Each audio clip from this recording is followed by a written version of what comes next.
História Cultural, Entre Práticas e Representações, Roger Chartier, editora Diffel, edição 1998. Capítulo 3. Formação Social e Habitatus, uma leitura de Norbert Elias. Páginas 91 a 119.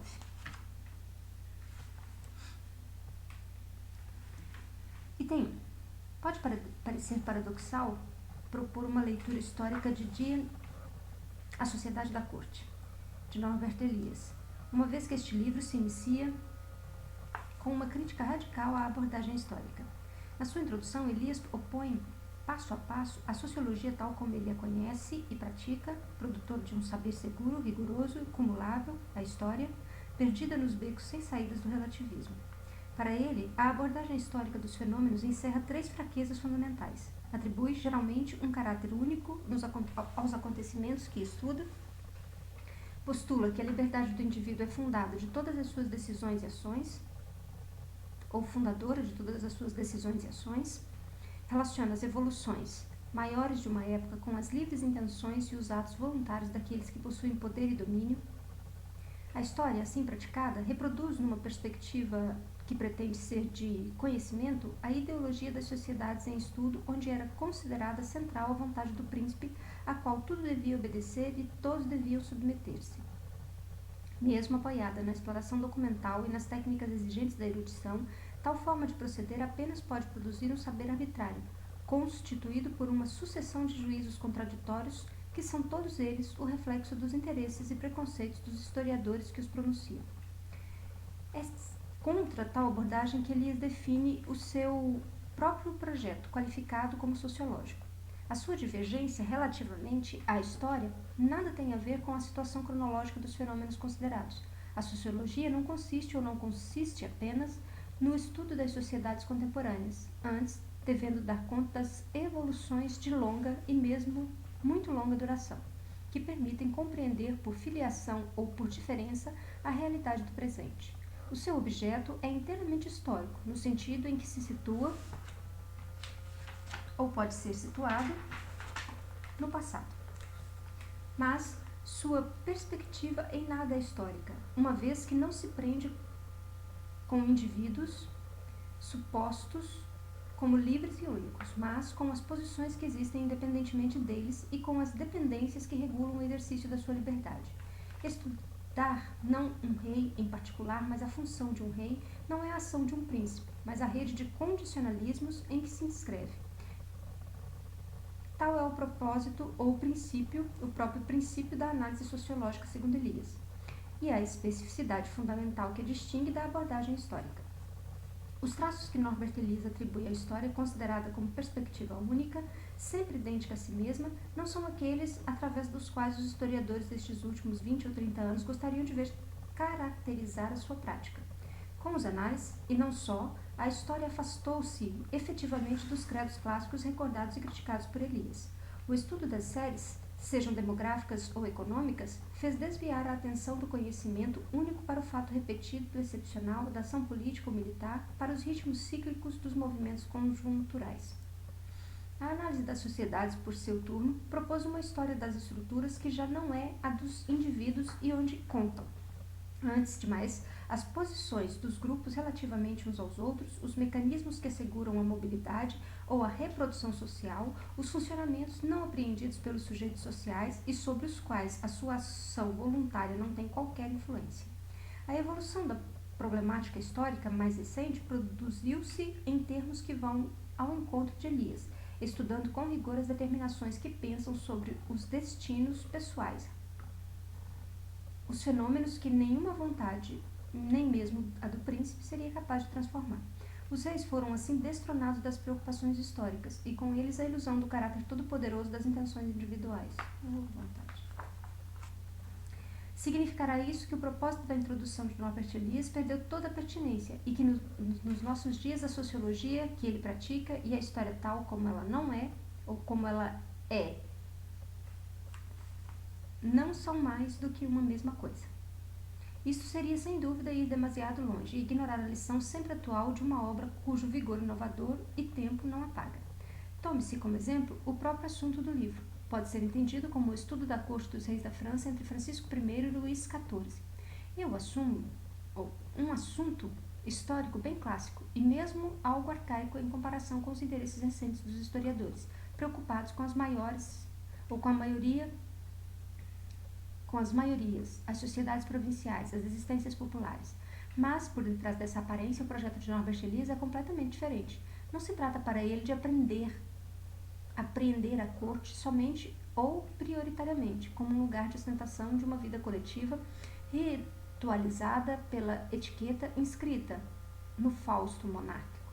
O objeto do livro é a sociedade da corte na dupla opção do termo, ou acepção do termo. Por um lado, há que considerar a corte como sociedade, isto é, como uma formação social onde se definem de maneira específica as relações existentes entre os sujeitos sociais e onde as dependências recíprocas que ligam os indivíduos uns aos outros engendram códigos e comportamentos originais. Por outro lado, há que se considerar a sociedade da corte ou de corte no sentido de sociedade dotada de uma corte, real ou principesca, e organizada inteiramente a partir dela. Constitui, portanto, uma forma particular de sociedade a tratar do mesmo modo que outras grandes formas, como a sociedade feudal ou a sociedade industrial. A corte desempenha aí um papel central, uma vez que organiza o conjunto das relações sociais, tal como os laços de vassalagem na sociedade feudal ou a produção manufatureira das sociedades industriais.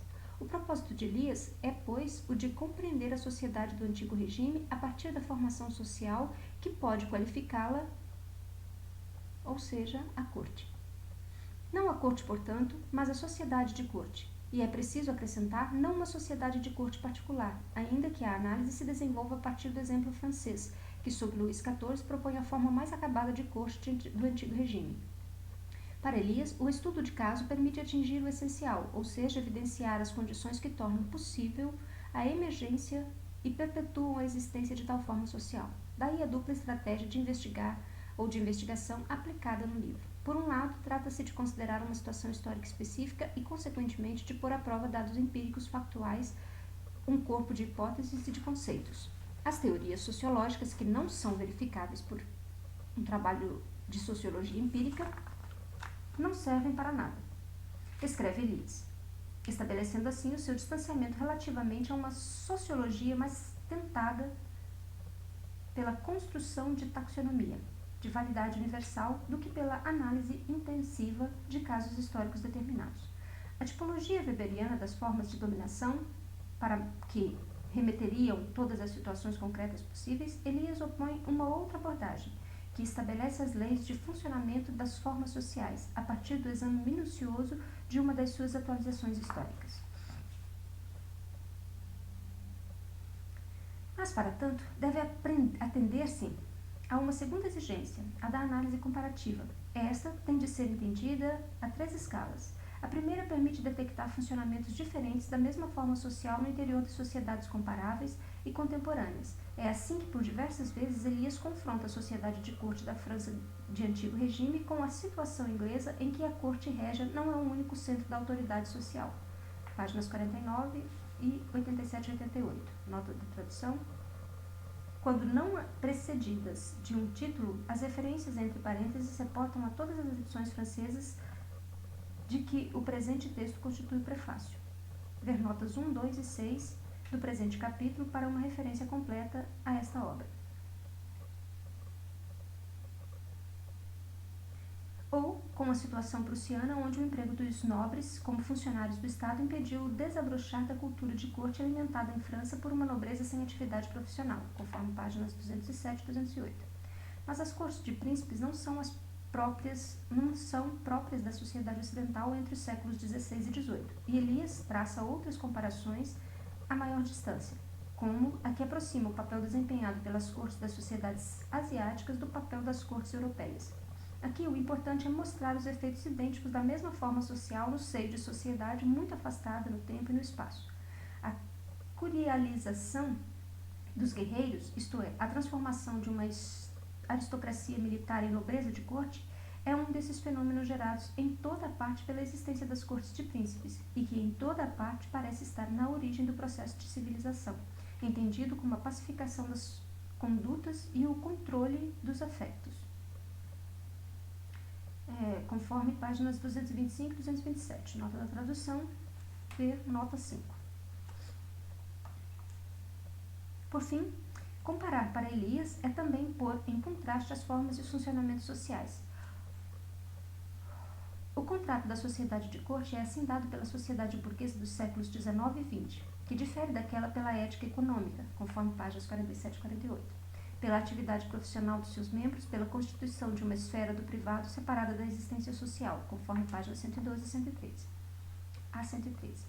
As divisões tidas atualmente como evidentes, por exemplo, entre vida pública e vida privada, as condutas consideradas como sendo apenas racionais, por exemplo, o ajustamento das despesas familiares aos rendimentos disponíveis, podem ser assim despojadas de sua suposta universalidade e reduzidas ao estatuto de forma temporariamente circunscritas, segredadas por um novo equilíbrio social que não era a das sociedades de corte. Item 2.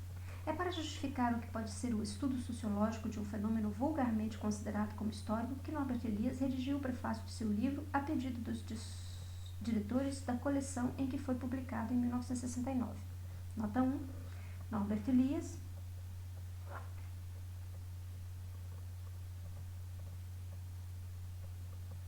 Referência às traduções desta obra na nota 6 e presente capítulo. Mas esta data não deverá induzir um erro. A Sociedade de Corte é um livro que foi determinado, pensado e, no essencial, concluído muito antes, quando Elias era assistente de Karl Mannheim, na Universidade de Frankfurt, posição que ocupa a partir de 1930. A obra constitui a sua tese de aptidão, uma tese nunca defendida devido à tomada de poder pelos nacionais socialistas e a sua partida para o exílio, inicialmente para Paris, depois para Londres. Nota 2. Norbert Elias, Sociedade de Corte, Universidade de Frankfurt, 1933, texto datilografado.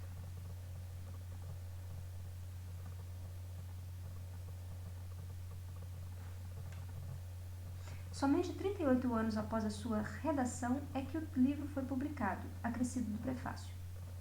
Ainda que frequentemente esquecida pelos historiadores, a data do livro, isto é, início dos anos 30, tem uma grande importância para a sua compreensão. Ela explica, antes de mais, a sua base referencial perceptível através de autores discutidos e das obras utilizadas e citadas em A Sociedade de Corte. As referências pertencem a 3 registros diferentes. Em primeiro lugar,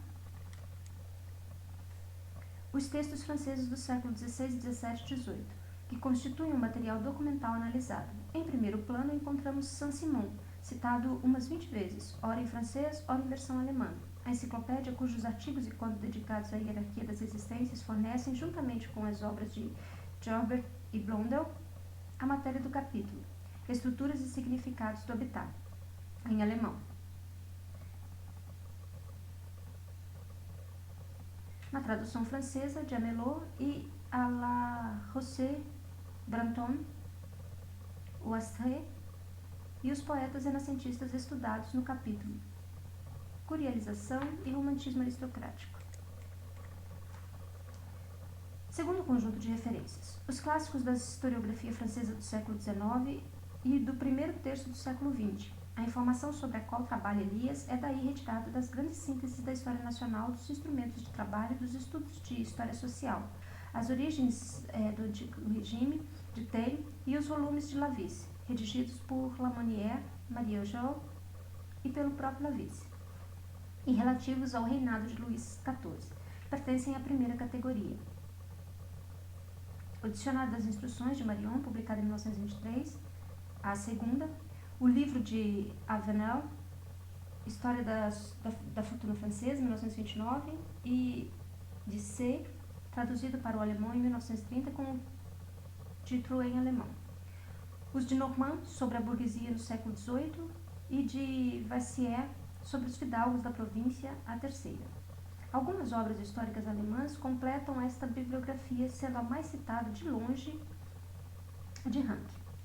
Destas obras históricas, todas as anteriores a 1930. Nota 3.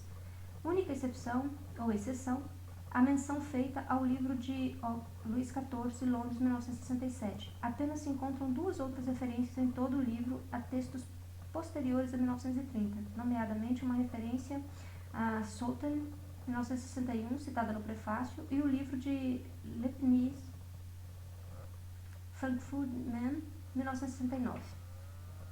Elias apenas retira fragmentos de análise sempre muito parciais, utilizando-os sobretudo como cômodas recolhas de textos antigos que permitem completar os compulsados em primeira mão. Para organizar os dados históricos coligidos ao longo das suas leituras, Elias constrói um modelo de interpretação sociológica que pretende demarcar daqueles que dominavam a sociologia alemã nos inícios dos anos 30 a referência que permitem aqui identificar quais os interlocutores privilegiados. O que surge com maior frequência é evidentemente Max Weber.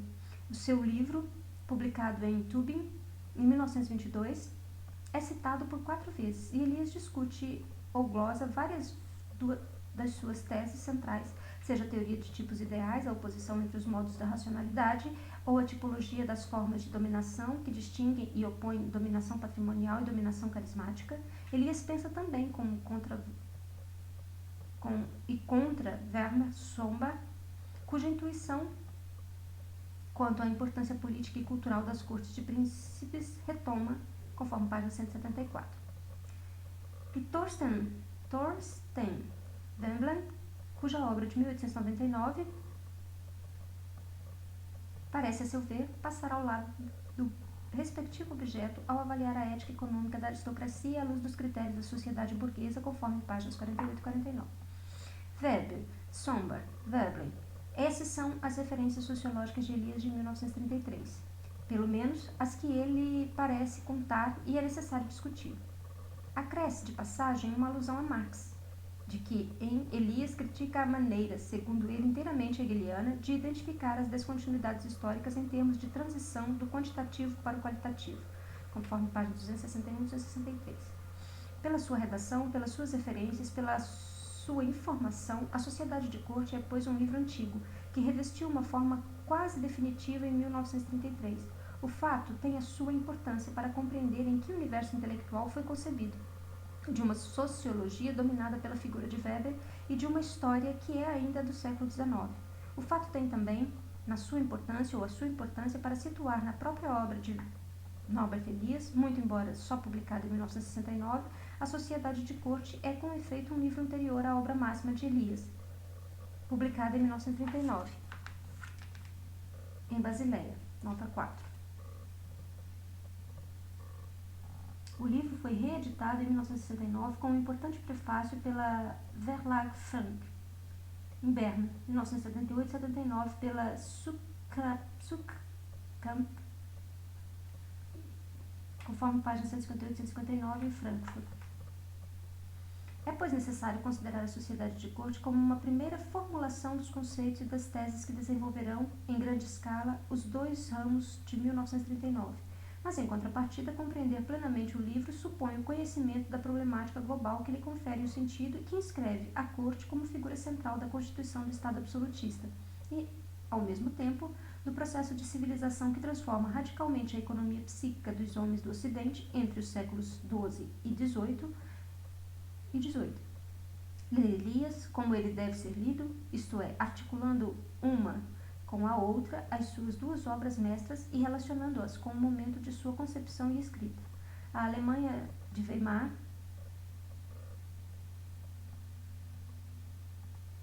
e o exílio supõe, por onde, nas suas traduções tardias e muito publicadas, as 2 obras publicadas separadamente em francês com o capítulo La Civilisation des Mœurs, 1973, e La Dynamique de l'Occident, 1975, são na realidade as 2 partes indissociáveis do livro, ou do mesmo livro. Nota 5. Norbert Elias, traduzido do alemão por Pierre Kamitze, em 1975, e a mais recente tradução inglesa foi revista pelo próprio Norbert Elias em 1978. Em 1982, publicado no Brasil.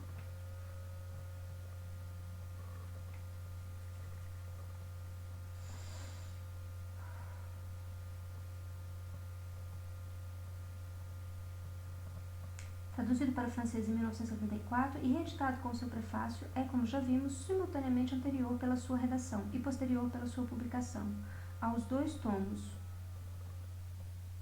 Norbert Elias, A Sociedade de Corte, tradução do alemão Pierre Tertier, reedição acrescida de prefácio Paris Flammarion, 1985, em inglês Edmond Geoffroy, 1983, Brasil, Blackwell, 1983, e em português A Sociedade de Corte, por M. Alves, Lisboa, estampa, 1986, segue a primeira edição francesa.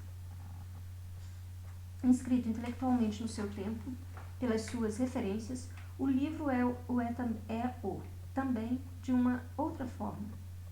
Com efeito, é difícil ler as páginas em que Elias opõe a dominação do rei absoluto, à do chefe carismático, páginas 121 a 128, sem se pensar que elas foram escritas no próprio momento em que um desses chefes se aproximava e depois se assenhorava do poder. A caracterização do grupo central carismático como lugar de uma possível remoção ou promoção social, a sua definição como grupo necessariamente unificado em torno de um objeto comum, a tomada de poder, a insistência na importância da autoridade e a iniciativa individual do chefe que não dispõe de qualquer aparelho de dominação fora do seu próprio grupo, vários traços que podem descrever o nacionalsocialismo na sua fase de ascensão.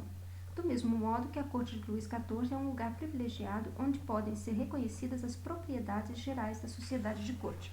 Parece-nos que Elias identificou implicitamente no capítulo hitleriano as que caracterizam a dominação de qualquer chefe carismático quando o observamos durante o período de ascensão, e que correspondia, no pior sentido, à situação da Alemanha dos inícios dos anos 30, num apêndice redigido após a leitura de um antigo artigo que um historiador, Hans Mommsen, publicou em Der Spiegel, em março de 1967. Elias retoma desta vez implicitamente o tema da ditadura nacional socialista sob o título A propósito da ideia segundo a qual pode existir um Estado isento de conflitos estruturais. Elias afirma que as concorrências e tensões existentes no Estado hitleriano constituem um mecanismo necessário à perpetuação do poder ditatorial, e não, como muitas vezes pensam os historiadores, um sinal de sua incoerência ou um indício de sua quebra. Ao instalar-se no poder, o chefe carismático deve manter uma unidade ideológica ideal, cimentada na fase de ascensão e transferida do grupo dos seus fiéis para toda a nação, e simultaneamente fazer uso das rivalidades efetivas que atravessam o círculo dirigente que governa o Estado. Trata-se, portanto, de distinguir claramente a ideologia unificadora da ditadura e a sua realidade social que perpetua necessariamente os conflitos entre aqueles que a exercem. Item 3. Situar a obra de Elias no seu tempo não significa, muito pelo contrário, retirar-lhe a força inovadora, ainda intacta atualmente. Essa força tem a ver, antes de mais, com os conceitos fundamentais aplicados a nível de análise e cuja lista Elias indica de passagem, conforme página 234. Trata-se das noções que ainda hoje nos parecem estranhas de formação, interdependência, equilíbrio das tensões, ou, noutros locais, evolução social, ou evolução das formações. É um manuseamento destes diferentes utensílios intelectuais que permitem pensar o propósito ou o próprio objeto da sociologia. A questão de saber de que maneira e por que razões os homens se ligam entre si às formas e formam, em conjunto, grupos dinâmicos específicos é um dos problemas mais importantes, para não dizer o mais importante de toda a sociologia, conforme página 232. E é através de uma formulação idêntica que Elias, num livro publicado em 1970, contemporâneo, portanto, da edição de Hofsch e da redação do importante prefácio escrito para reedição em Über den Prozess, define o objeto de estudo da sociologia, isto é, as redes de interrelações, as interdependências, as configurações, os processos formados pelos homens interdependentes. Nota 7. Norbert Elias, Monique Juvena Verlag, 1970. Tradução francesa, traduzido do alemão por Yasmin Hoffmann, Pandora, 1981. Tradução portuguesa, Introdução à Sociologia, tradução de Maria Luísa Ribeiro Ferreira, Lisboa, edições 70, 1980. O principal conceito é aqui o de figuração, traduzido por formação ou por configuração, em Was ist Soziologie. Elias explicita o seu significado. Uma figuração é uma formação social cujo tamanho pode ser muito variável. Os jogadores de um jogo de carta, a tertúlia de um café, uma turma de alunos de uma escola, uma ideia, uma cidade, uma nação, em que os indivíduos estarão ligados uns aos outros por um modo específico de dependência recíprocas e cuja produção supõe um equilíbrio móvel de tensões. Nota da tradução, Introdução à Sociologia, citação páginas 140 a 145. É notório que as noções de formação, de interdependência e de equilíbrio das tensões se encontram estritamente ligadas umas às outras, permitindo deslocar várias das suas oposições clássicas herdadas da tradição filosófico-sociológica e, em primeiro lugar, a estabelecida entre liberdade e determinismo, recusando o terreno da metafísica que deixa apenas a opção entre a afirmação da liberdade absoluta do homem e a sua total determinação, segundo o modelo de uma causalidade física indevidamente transferida para o plano histórico. Elias prefere pensar a liberdade de cada indivíduo como estando inscrita na cadeia de interdependência que o liga aos outros homens, limitando o que lhe é possível decidir ou fazer. Contra as categorias idealistas do indivíduo em si ou da pessoa absoluta, contra uma representação atomista das sociedades, que apenas as considera como a agregação de sujeitos isolados e a soma de comportamentos pessoais, Elias atribui um papel central às redes de dependência recíprocas que fazem com que cada ação individual dependa de toda uma série de outras que modificam, por seu turno, a própria figura do jogo social. A imagem que pode representar este processo permanente de relações em cadeia é a do tabuleiro de xadrez. Como no xadrez, toda ação efetuada com uma relativa interdependência ou independência representa um golpe no tabuleiro social, que desencadeia infalivelmente um contragolpe de um outro indivíduo no tabuleiro social.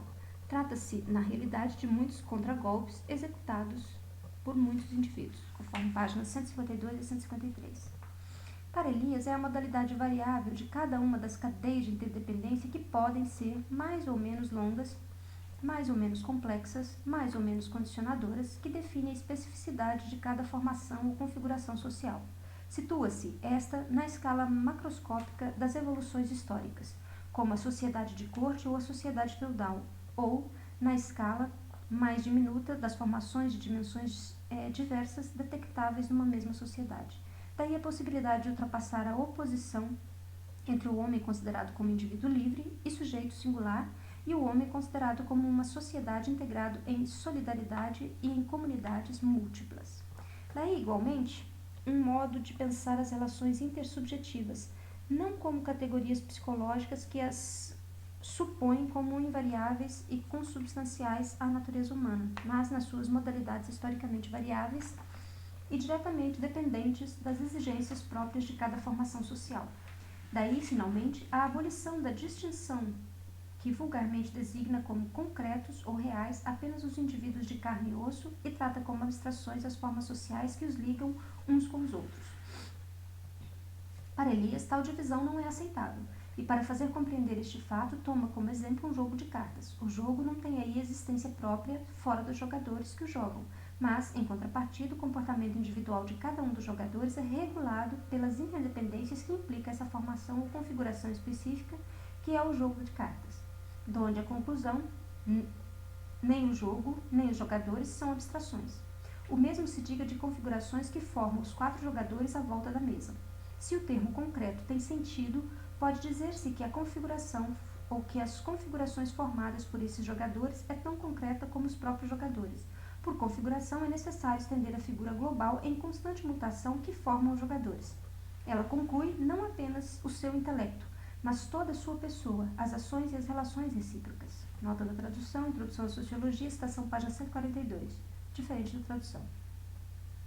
Conta uma acepção empobrecedora do real, muitas vezes sendo encontrada no meio dos historiadores e que só tem em conta o concreto de existências individuais bem identificáveis. Elias propõe uma outra maneira de pensar que considera de igual modo reais as relações evidentemente invisíveis que associam essas existências individuais, determinando assim a natureza da formação social em que elas se inscrevem.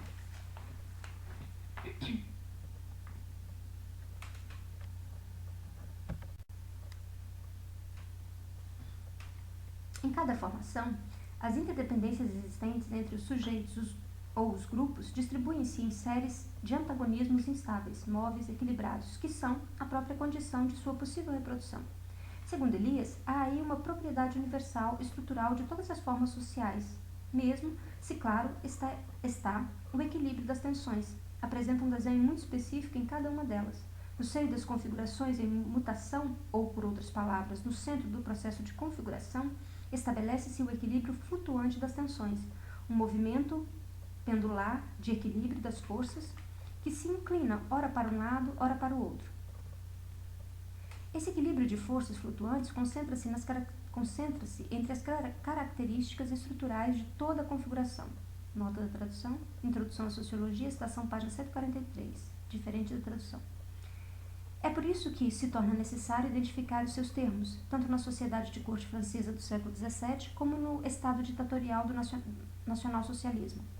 Quando o equilíbrio das tensões que permitia a perpetuação de uma formação social se encontra quebrado, quer porque um dos adversários parceiros se tornou demasiado poderoso, quer porque um novo grupo recusa sua exclusão de uma partilha estabelecida sem ele, é a própria formação que é posta em perigo e, no fim, é substituída por uma outra, que assenta num novo equilíbrio das forças e numa figura inédita das interdependências. Para além da sociedade de corte, foi uma ruptura do primeiro tipo que remodelou toda a organização social a partir da preeminência conquistada pelos reis, tornados soberanos absolutos à custa de seus concorrentes feudais. Em seu abono, pelo menos em França, refira-se que foi a pressão das camadas excluídas das posições de dominação por um equilíbrio de tensões imobilizado numa forma antiga que produziu a revolução, instauradora de uma nova configuração, a da sociedade burguesa. A tarefa do sociólogo é, pois, antes de mais, identificar e compreender as diferentes formações sociais que se sucederam ao longo dos séculos. É esse trabalho que Elias designa pelo termo figuration analyse. O seu quadro referencial é dado pela distinção operada entre três modos e ritmos da evolução das sociedades humanas: a evolução biológica, a evolução social e a evolução vivida em escala da história individual. A cronologia própria da análise sociológica é a da evolução social, caracterizada pelo encadeamento de formações sucessivas que são temporárias comparadas com as estabilidades da organização biológica da espécie humana, mas que parecem imutáveis quando em confronto com as existências individuais. Esta distinção de três correntes de evolução não tem por função constituir, nas suas diferenciações, um conceito operatório da temporalidade histórica. Pretende, sobretudo, realçar duas propriedades fundamentais estruturais das formações sociais e, em primeiro lugar, que as posições e relações que as especificam existem interdependentemente ou independentemente dos indivíduos que sucessivamente ocupam as primeiras e se encontram inseridos nas segundas. Seguidamente, que, ao contrário das sociedades animais, as sociedades humanas se transformam, sem que para tal se verifique uma necessária modificação da constituição biológica dos indivíduos, o que coloca o problema das próprias razões pelas quais uma configuração social aparece ou cede o lugar a uma outra. O propósito de Elias não é, portanto, articular numa análise sincrônica, à maneira de um historiador, os três tempos que ele identifica, mas situar a duração e os ritmos próprios da evolução das formações sociais. Uma duração e um ritmo que não são perceptíveis pelos sujeitos de uma dada formação. A sua sociedade parece-lhe, com efeito, um sistema tanto mais imóvel e imutável quanto a sua escala existencial da mudança. É impotente para medir, exceto talvez em épocas de crise, as modificações do equilíbrio social. Ora, são justamente essas modificações as únicas que podem explicar a reprodução ou o desaparecimento das formações, e não a ação voluntária dos indivíduos, ainda que fossem dotados de um saber absoluto. poder absoluto, Pensar corretamente os mecanismos que explicam a evolução das configurações sociais implica, pois, uma exigência conceitual que deve traduzir-se no léxico. É por esse motivo que Elias recusa toda uma série de noções que lhe parecem obliterar o essencial, a saber, realçar das interdependências conflituais e das tensões em equilíbrio que caracterizam de maneira própria cada formação social. O antigo vocabulário da história intelectual, por exemplo, a noção de espírito do tempo, utilizada por Burckhardt, o léxico mais recente da história social, que emprega termos como condições sociais, o de uma sociologia do comportamento que utiliza a ação ou a interação, parecem igualmente condenáveis. Seja por supor uma dissociação entre os indivíduos e a sociedade, como se esta fosse um meio ou um ambiente que existisse por si só, e não constituído pela rede das disposições ocupadas ou das posições ocupadas por aqueles. Seja ainda por relacionar implicitamente as evoluções sociais com a ação voluntária de um ou de vários indivíduos, ao passo que essas evoluções são o resultado do equilíbrio instaurado, perpetuado ou quebrado entre os diferentes grupos de uma sociedade, e isso devido à própria existência das interdependências necessárias que os ligam. Ao modelar um certo número de conceitos novos, que devem ser entendidos num sentido rigoroso, Elias propõe, de um fato, uma maneira inédita de apreender as formações sociais, qualquer que seja sua escala, e as evoluções históricas criadoras ou destruidoras dessas configurações sucessivas. Item 4. A configuração formada pela sociedade de corte, encontrada insoluvelmente ligada à construção do Estado absolutista, caracterizado por um duplo monopólio do soberano, um monopólio fiscal que centraliza o imposto e dá ao príncipe a possibilidade de retribuir em numerários e já não em terras os seus fiéis e servidores, e o monopólio da violência legítima, que atribui unicamente ao rei a força militar, tornando-o, portanto, senhor e garante a pacificação de todo o espaço social. Essa monopolização fiscal e militar, que despoja a aristocracia dos fundamentos antigos do seu poderio e a obriga a viver na proximidade do soberano, dispensador de rendas, pensões e gratificações, resulta de dois processos estudados em pormenor por Elias no segundo volume do seu livro. Antes de mais, a afirmação do poder do rei absoluto marca o termo de uma competição plurissecular que opunha, num dado espaço, várias unidades de dominação. A hegemonia da mais poderosa de entre estas implica, com efeito, a eliminação progressiva de todos os seus potenciais concorrentes reduzidos a um estado de dependência. Elias formula a lei que rege esse primeiro mecanismo de monopolização, a partir da observação das evoluções econômicas do século XX. Quando uma unidade social de certa extensão, um grande número de unidades sociais mais pequenas que, através da sua interdependência, formam a grande unidade, dispõem de uma força social mais ou menos igual e podem, por isso, livremente, sem serem incomodadas pelo monopólio já existente, rivalizar na conquista das oportunidades de domínio social e, em primeiro lugar, dos meios de subsistência e de produção, existe forte possibilidade ou probabilidade de umas saírem vencedoras e as outras vencidas desse combate, e de as oportunidades acabarem por cair nas mãos de um pequeno número de unidades sociais, enquanto as outras são eliminadas ou só sobram a vitória de algumas. Conforme página 31.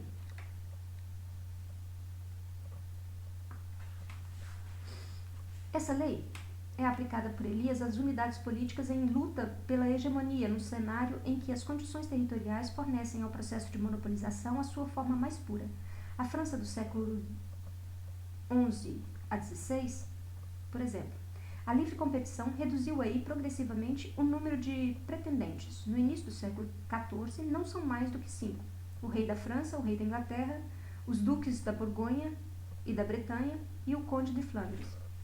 Com a consolidação do poderio dos capetinhos e depois dos Valois, esta primeira competição é duplicada por uma outra, no próprio seio da casa reinante, e que opõe o rei aos seus parentes, fortalecidos pelo desmembramento do domínio real em terras doadas. Após a eliminação do seu rival inglês e a redução dos seus concorrentes familiares, o rei de França estabelece, por fim, a sua dominação territorial e política, o que se verifica desde os começos do século XVI. À medida que vai submetendo os seus concorrentes, externos ou internos, a unidade de dominação tornada hegemônica transforma-se a partir do interior, o senhor central. Qualquer que seja o seu título, rei, príncipe, autocrata, apodera-se pessoalmente do monopólio da dominação e tal confiscação não depende apenas de sua vontade política, mas sobretudo do equilíbrio instituído entre os grupos sociais mais poderosos no Estado. Uma sociedade com alto nível de diferenciação aproxima-se a hora de um poder central forte quando a ambivalência dos interesses dos grupos funcionais mais importantes é tão acentuada quanto os centros de gravidade se repartem de modo tão igual entre si, que não pode haver, seja de que lado for, nem compromissos, nem combates, nem vitória decisiva. É assim que em França, entre a aristocracia e a toga, entre a nobreza e a espada, e os titulares de ofícios, o equilíbrio das tensões é tal que constitui a condição mais favorável à construção do poder absoluto, suficientemente interdependentes e solidários para não porem em perigo a formação social que assegura a sua dominação. Os dois grupos dominantes são ao mesmo tempo suficientemente rivais para que a sua aliança contra o soberano seja impossível. Mais fraco do que o conjunto das sociedades, se esta se coligasse, o rei é, portanto, sempre mais forte do que cada um dos grupos considerados isoladamente. Daí a sua vitória. Um equilíbrio tão marcado por tensões que dava às duas ordens de direitos mais ou menos iguais e não permitia que nenhum dos grupos antagônicos se elevasse acima do outro, oferecia a um rei legítimo, que se mantinha aparentemente a igual distância de uns e de outros, a oportunidade para agir como pacificador, para assegurar a calma e a paz tão desejadas às partes em causa. Páginas 181 a 182. O antagonismo existente entre os grupos sociais dominantes é, em primeiro lugar, o resultado da diferenciação das funções sociais que reforçou o poder de uma burguesia de ofícios e de uma administração ao lado do poder tradicional da aristocracia fundiária e militar. Mas essa rivalidade, condição própria do poder absoluto, pode e deve ser perpetuada pelo soberano que, ao jogar sucessivamente um grupo contra o outro, reproduz o equilíbrio de tensões necessários à forma pessoal do monopólio da dominação, donde, num primeiro tempo, a consolidação paralela do Estado monárquico e da burguesia de toga, para a qual se são reservados os cargos de justiça e de finanças, a fim de atender às pretensões nobiliárias, donde, em seguida, a vontade real de proteger e de controlar simultaneamente a aristocracia, contrapeso indispensável do poderio dos ofícios. Para o efeito, a corte torna-se a instituição essencial. Por um lado, garante a vigilância pela proximidade e assegura o controle do rei sobre a de seus mais perigosos concorrentes potenciais. Por outro lado, permite, pelo jogo dos favores monárquicos, a consolidação das fortunas da nobreza, postas em perigos não apenas pela depreciação monetária, mas também por uma ética econômica que regula as despesas, não relativamente aos rendimentos, mas às exigências de condição. O que Elias designa por status consumptions, ethos. A corte é, assim, uma peça fundamental na estratégia monárquica de reprodução das tensões, o equilíbrio entre os vários grupos sociais como uma força social mais ou menos equivalente e a atitude ambivalente de cada um desses grupos face ao senhor central, atitude que decorre desse equilíbrio, tudo isso não é certamente criação de um determinado rei, mas, quando o jogo das interdependências e das tensões sociais dá lugar a uma situação deste tipo, é de vital interesse para o senhor central mantê-la na sua instabilidade, conforme página 148 da obra de Elias.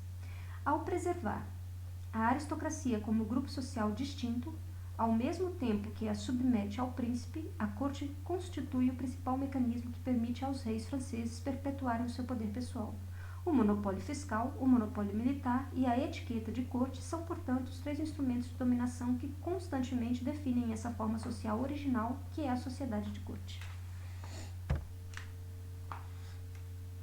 Tal análise pode suscitar dois comentários. Ela sublinha que as relações entre os grupos sociais não devem ser entendidas exclusivamente como uma luta de classes, conforme páginas 194 e 195.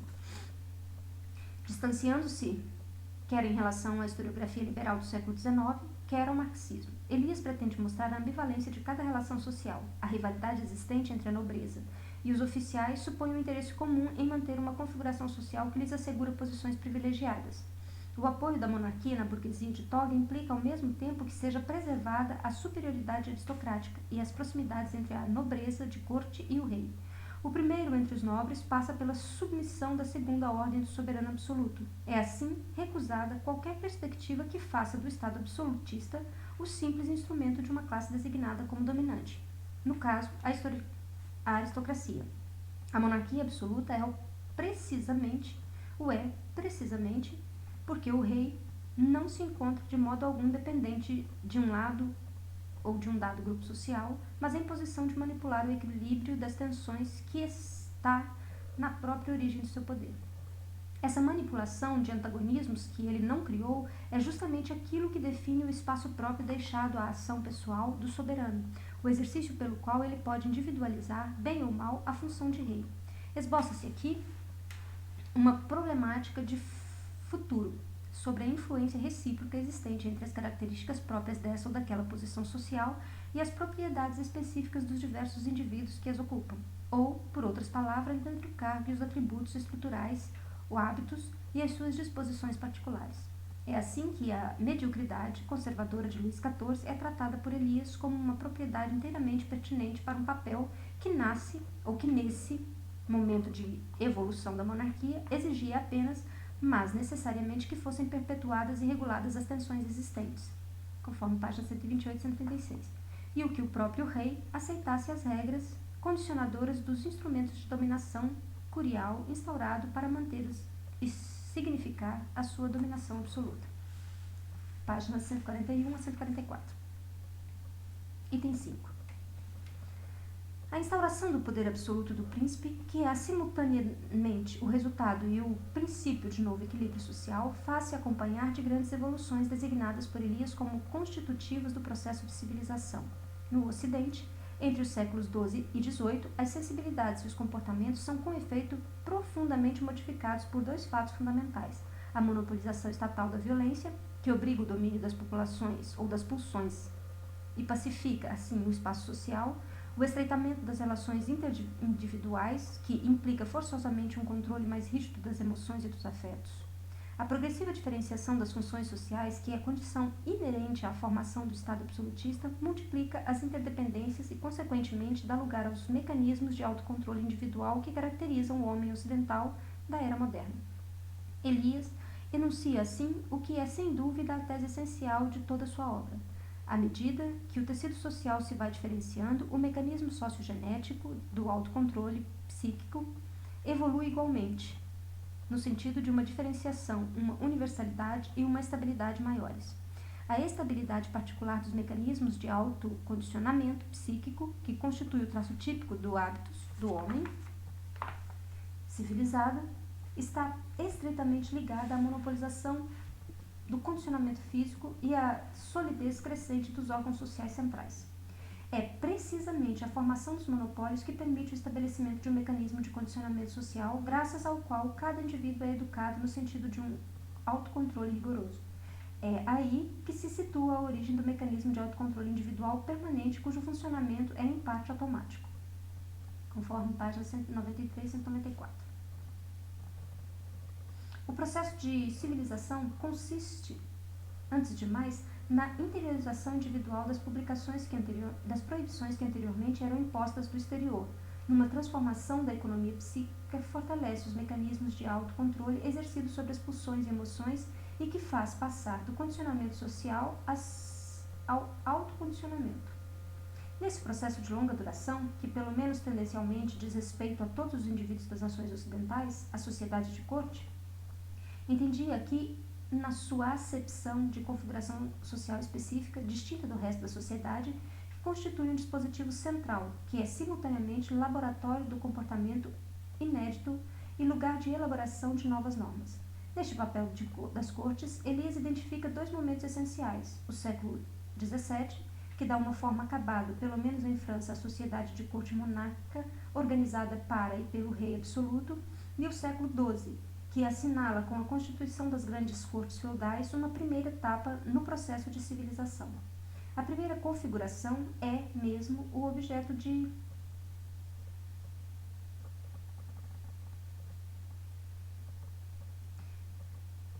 Hofschichauf, e a segunda fornece a matéria de algumas páginas do segundo volume as proezas da civilização. Nesta, Elias mostra a cortesia, digna, num primeiro conjunto, de transformações nos comportamentos expressos pela poesia do Minansage. Nota da tradução, trovadores em alemão, literalmente cantores do amor.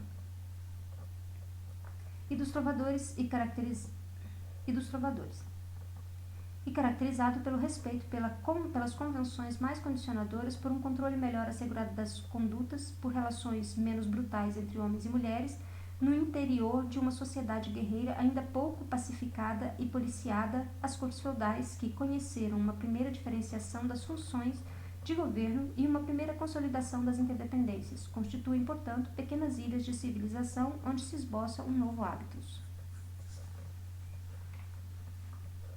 A sua modelação definitiva supõe uma outra etapa de evolução social e do processo de civilização, a da sociedade de corte que caracteriza o Estado absolutista, bem como exigências mais rígidas quanto ao domínio dos afetos, as da civilidade. Dessa nova formação social, Elias desmonta, para começar, os fundamentos. Estes podem ser enunciados como 3 princípios paradoxais. Antes de mais, a sociedade de corte é uma configuração onde o maior distanciamento social se manifesta na maior proximidade espacial. É o que se verifica no palácio aristocrático, onde ombreiam e se cruzam as existências dos senhores e dos criados.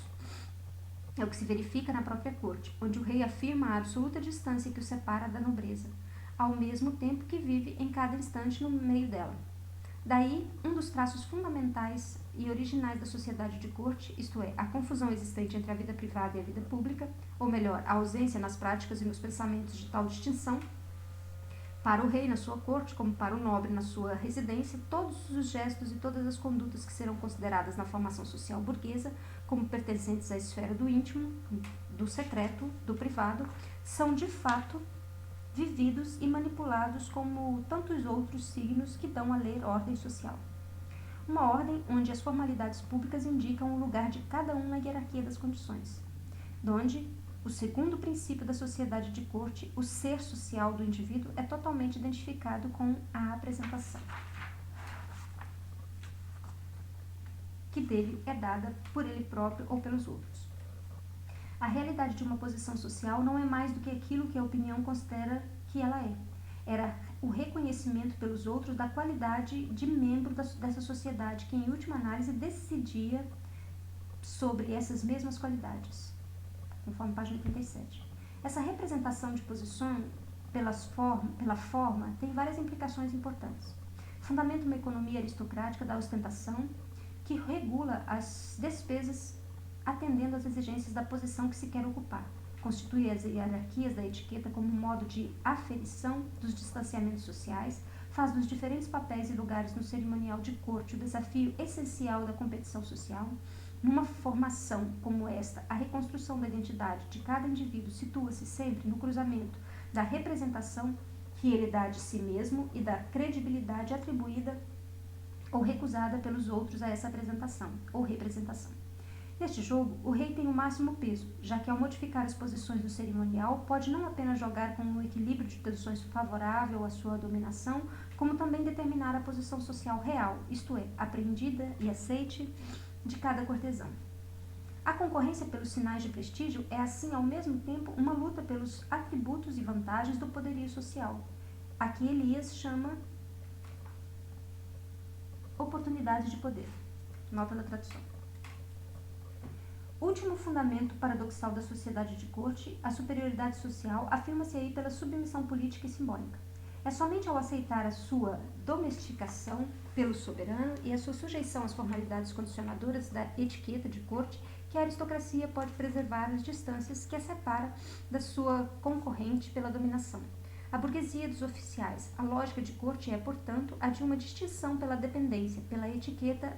A sociedade de corte procede é a autorrepresentação, cada um distinguindo-se do outro, e distinguindo-se de todos em conjunto das pessoas estranhas ao grupo, administrando cada um e todos em conjunto a prova do valor absoluto da existência. Página 97. O rei não escapa a esta lógica, e é somente devido ao fato de ele próprio se submeter à etiqueta imposta aos cortesãos que ele pode utilizá-la como um instrumento de dominação. o que explica o título dado por Elias a um dos seus capítulos: O aprisionamento do rei pela etiqueta e pelas ocasiões de prestígio. Capítulo 4, a obra de Elias, no qual pretende silenciar ou salientar como o próprio rei se encontra amarrado, ligado à mecânica. O termo é de Saint-Simon, que assegura o seu poder. Inscrevendo assim a distinção na proximidade, a realidade na aparência, a superioridade na dependência, a vida de corte requer dos que nela participam propriedades psicológicas específicas, que não são comuns a todos os homens. É o caso da arte de observar os outros e de se observar a si próprio, e a censurar dos sentimentos, o domínio das paixões, a incorporação das disciplinas que regulam a civilidade. Uma tal transformação não modifica apenas as maneiras de pensar, mas toda a estrutura da personalidade, a economia psíquica que Elias designa por um termo antigo, o hábitos. Página 278. O processo de curialização é também um processo de remodelação das afetividades, que submete o homem de corte a uma rede apertada de autocontroles automáticos que refreiam todos os impulsos espontâneos, todos os movimentos imediatos. Este hábitos inéditos produz uma forma de racionalidade inteiramente específica, dita que deve adequar exatamente cada conduta à relação onde ela se inscreve e adaptar cada comportamento à finalidade que ele deve permitir atingir. Tal hábitos encerra igualmente o que Elias designa pelo termo romantismo aristocrático, e que é a valorização nostálgica ou utópica de uma vida de nobreza antiga, livre, interdependente, natural.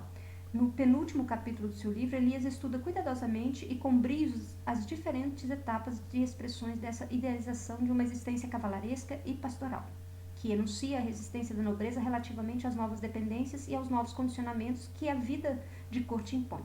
Nessas páginas, em particular, as consagradas a uma leitura de Arthur, onde se exprime ao mesmo tempo a aceitação das regras inéditas da civilidade e a recusa da sociedade de corte que as forja. Elias esboça o que poderia ser um relacionamento das formas estéticas com as estruturas psicológicas. Entre umas e outras é possível estabelecer correspondências, mas com as condições de ser identificada a formação social específica que produz as propriedades que lhes são comuns. São, assim, as exigências próprias da sociedade de corte que estabelecem o parentesco entre a tragédia clássica e a racionalidade de corte, conforme página 109, e são ainda os modos de existência de uma nobreza, já parcialmente curializada, mas ainda ligada aos valores de comportamento cavalheirescos, que fazem do romance pastoral ou sentimental, como o Assé, a expressão das frustrações sociais e efetivas de um grupo que perdeu o jogo face ao rei, conforme páginas 279 a 284.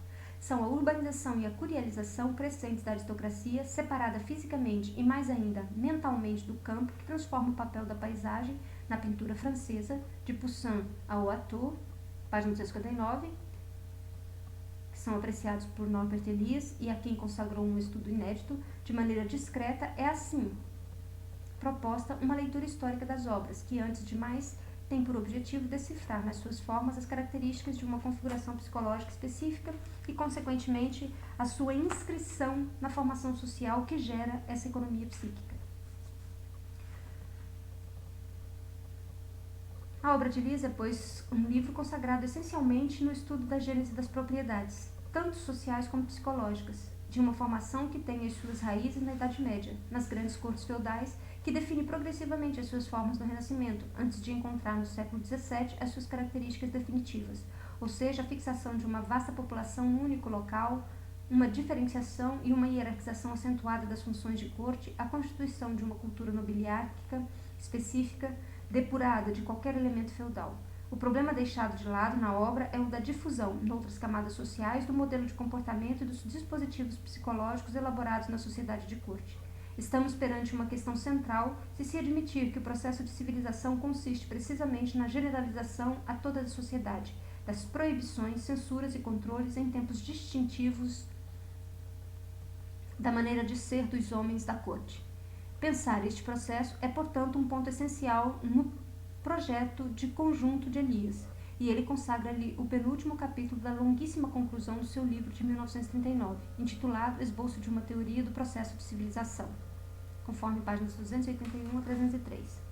Nessas páginas, Elias constrói uma interpretação totalmente original da circulação dos modelos culturais que coloca no seu centro a tensão entre distinção e divulgação. A generalização dos comportamentos e condicionamentos próprios, em primeiro lugar, da sociedade de corte, não deve ser entendida como uma simples disfunção ou difusão, atingindo progressivamente todo o corpo social a partir da elite que o domina.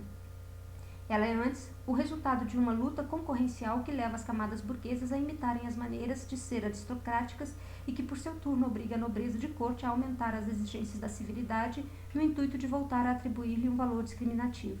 Esta competição pela apropriação, ou contrariamente a configuração perpetuada na distinção, é o motor principal do processo de civilização, uma vez que conduz ao aumento dos registros de savoir-vivre e a multiplicação das interdições ao agravamento do nível das censuras.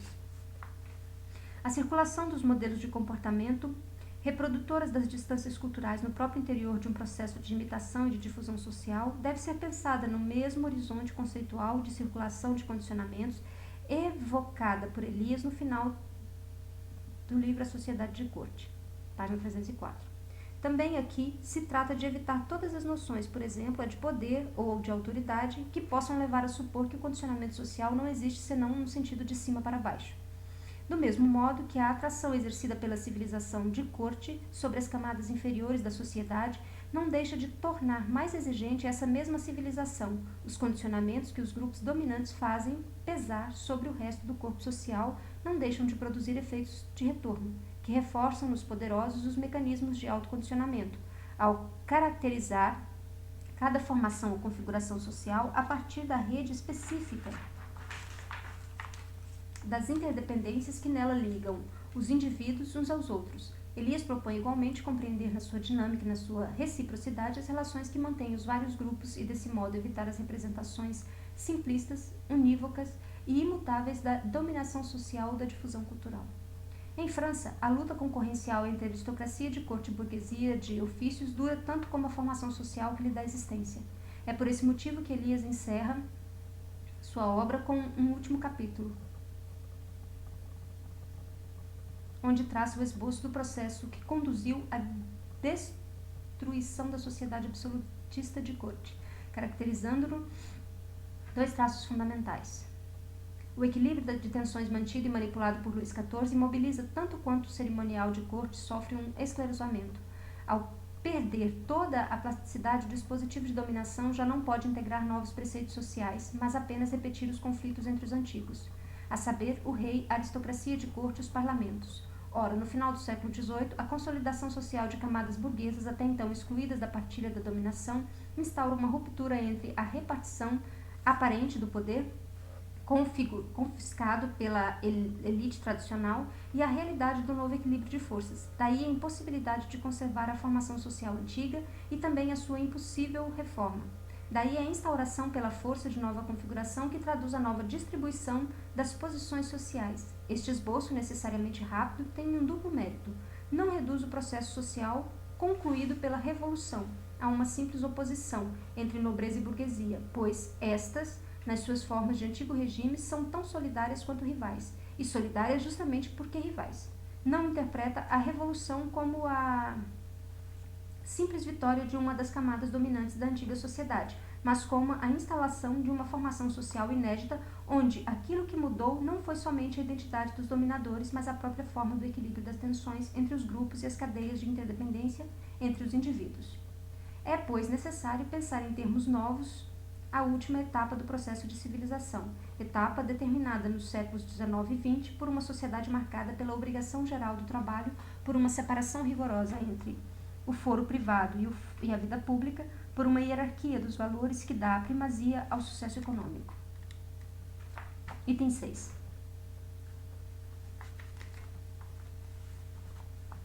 No seu livro, publicado em 1939, Norbert Elias apelava à constituição de uma ciência que ainda não existia, a psicologia histórica, página 256. Aí define o seu objeto contra a história das ideias e contra as investigações psicanalíticas, uma vez que ele deve ser o hábitos humanos no seu conjunto, o todo da economia psíquica. Isto é, simultaneamente, os controles conscientes do ego, produtores das ideias claras e dos pensamentos apreendidos como tais, e os controles inconscientes automáticos das pulsões. A história das ideias, Elias critica acima de tudo o fato de considerar que as transformações que afetam as próprias estruturas da personalidade humana se traduzem as transformações ideológicas expressas em plena consciência pelos propósitos ou pelos próprios sujeitos. Situa-se aí a sua crítica fundamental a Burckhardt e aos seus sucessores, conforme página 277 e 78. Acusados de confundir inadvertidamente ou indevidamente as inovações detectáveis nos conteúdos dos pensamentos com as modificações das disposições psicológicas dos indivíduos. A psicanálise e a Freud, nunca mencionado, Elias critica o fato de constituírem um inconsciente sem história, como instância dominante e invariável da estrutura psíquica. Ora, para ele não se trata de categorias nem de economias universais do psiquismo, mas dos dispositivos variáveis modelados na sua própria definição e articulação pelas relações de interdependência originais que caracterizam cada formação social. Elias enuncia-o num texto fundamental onde marca sua distância relativamente ao léxico e aos conceitos freudianos.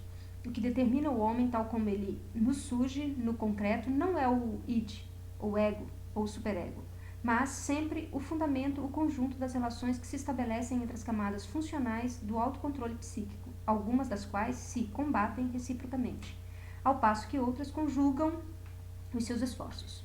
Ora, essas relações do interior de cada ser humano e com elas a estrutura do seu controle pulsional, do seu ego e do seu superego evoluem conjuntamente ao longo do processo de civilização, na sequência da transformação específica das inter-relações humanas, das relações sociais, conforme página 261, donde o programa definido em 1939 proceder ao exame simultâneo das mudanças das estruturas psíquicas e das estruturas sociais no seu conjunto, página 262. Desde 1933, para a formação social específica, a sociedade de corte, Elias tinha conduzido bem tal projeto, aplicando conjuntamente as duas abordagens que dariam o subtítulo ao livro em 1939, a saber, a abordagem sociogenética, que tem por objetivo identificar os mecanismos de formação e os princípios de estruturação de uma dada configuração social, e a abordagem psicogenética, que tenta fechar o círculo em torno da modelação e da economia do hábitos psíquico engendrado por essa configuração.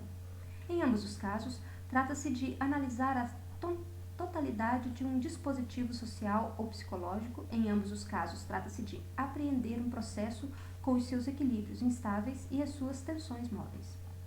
É notório que, por detrás da noção de psicologia histórica, Elias define um objeto que excede largamente aquilo que é convencionalmente chamado a história das mentalidades. A história tal como é hoje em dia, nas suas aquisições dos últimos 50 anos, como nas suas investigações atuais, já não tem, é certo, muita coisa em comum com o que Elias conhecia, criticava ou utilizava no início dos anos 30. Deverá aí concluir-se, por tal motivo, que os seus livros perderam a sua força inovadora e sua capacidade de provocar. Será? Claro que não.